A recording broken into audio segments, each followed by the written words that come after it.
Assalamualaikum warahmatullahi wabarakatuh. Perkenalkan, nama saya Rangga Turkvidintinan dari KM 4607. Di sini saya akan mempresentasikan tugas dari pengantar ilmu komunikasi. Dan di sini saya memilih pertemuan ke-13, yaitu komunikasi massa. Apa itu komunikasi massa? Komunikasi massa merupakan komunikasi yang ditujukan kepada halayak luas atau masyarakat umum dengan sifat komunikasi yang heterogen. Media massa yang digunakan dalam komunikasi massa pun dapat berupa audio, audiovisual, media cetak, maupun media luar ruang. Nah, karakteristik komunikasi massa. Hafid Cangara berpendapat bahwa komunikasi massa adalah salah satu dari jenis komunikasi yang memiliki perbedaan secara signifikan dengan bentuk-bentuk komunikasi lainnya. Komunikasi massa memiliki pesan yang terbuka kepada khalayak ramai yang variatif, seperti perbedaan dari sisi usia, suku, agama, pekerjaan, maupun kebutuhan. Karena itu, komunikasi massa memiliki karakteristik yang berguna untuk membedakannya dengan jenis komunikasi yang lain. Nah, pertama, untuk karakteristik dari komunikasi massa ada komunikator yang terlembaga.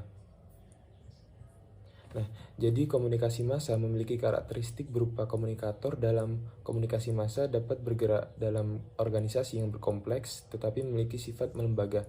Lembaga dari penyampai pesan komunikasi massa tersebut menyampaikan pesannya melalui beragam media massa seperti surat kabar, internet, radio, televisi, buku, majalah, dan lain sebagainya.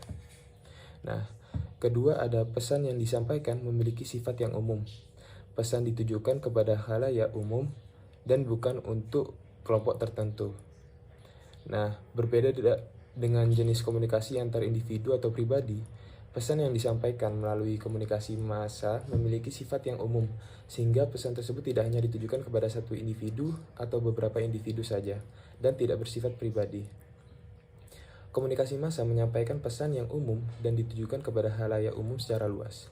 Oleh karena itu, proses dari komunikasi massa pun berjalan dengan terbuka. Hal tersebut dapat terjadi karena komunikan dari komunikasi massa tersebar di berbagai tempat. Selain itu, pesan yang disampaikan pun mengandung berita serta memiliki unsur fakta yang bersifat penting dan menarik untuk seluruh kalangan masyarakat dari berbagai lapisan. Nah, yang ketiga adalah komunikan anonim dan heterogen. Penerima pesan media massa tidak dikenal atau anonim dan terdiri dari berbagai macam latar belakang, status sosial, usia, dan lain-lain. Nah, hal ini dikarenakan komunikasi massa menyampaikan pesan dari komunikator dengan cara umum, secara seluruh masyarakat atau khalayak umum, dengan kondisi masyarakat yang variatif dan tidak mengenal satu sama lainnya, tanpa membedakan jenis kelamin, usia, adat, budaya, ras, strata sosial, dan lainnya. Pesan komunikasi massa disampaikan kepada khalayak umum dan secara terbuka. Nah, keempat ada pesan serempak. Pesan media massa dapat disampaikan serempak, menjangkau khalayak dalam jumlah besar dan cakupan luas.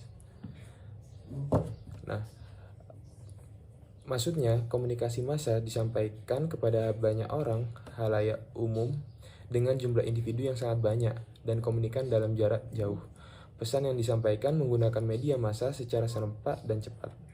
Nah, terus yang kelima ada mengutamakan isi ketimbang hubungan. Proses komunikasi lebih mementingkan isi pesan ketimbang hubungan dengan penerima pemirsa. Nah, ketujuh ada bersifat satu arah. Komunikasi massa tidak berjalan seinteraktif komunikasi konteks lain. Artinya, komunikasi massa tersebut terjadi antara komunikan dan komunikator secara langsung, akan tetapi komunikator maupun komunikan tidak saling bertemu satu sama lain dan tidak dapat merespon pesan yang disampaikan secara langsung. Bersifat satu arah, komunikator pada komunikasi massa yang memiliki kendali komunikasinya. Nah, kedelapan ada stimulasi alat indera yang terbatas. Alat indera yang terstimulasi tergantung media apa yang digunakan. Nah, selanjutnya ada kesembilan, umpan balik tertunda, delay. Umpan balik yang diterima media massa sebagai pengirim pesan bersifat tertunda atau tidak segera. Jadi karakteristik dari komunikasi massa yang ke-9 ini berhubungan dengan karakteristik yang ke-7 tadi. Karena komunikan dan komunikator tidak berkomunikasi secara langsung dan berkomunikasi bersifat satu arah, maka umpan balik atau feedbacknya pun akan tertunda.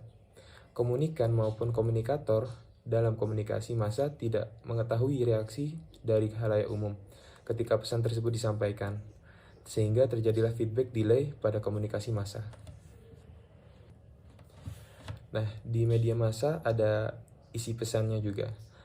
Ya, ada novelty, konflik, emosi, jarak, komedi atau humor, nostalgia, popularitas, seks dan keindahan fisik, dan human interest.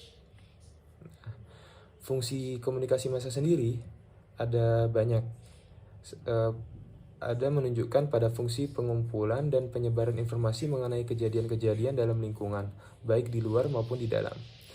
Terus ada meliputi fungsi interpretasi dan analisis informasi tentang lingkungan, dan menunjuk pada fungsi mengkomunikasikan informasi dan norma sosial dari satu generasi dan ke generasi lain, atau dari anggota masyarakat kepada pendatang baru, atau disebut juga fungsi pendidikan. Nah, terus ada menunjuk pada kegiatan komunikatif yang dimaksudkan untuk memberikan hiburan tanpa mengharap efek tertentu. Sekian, terima kasih.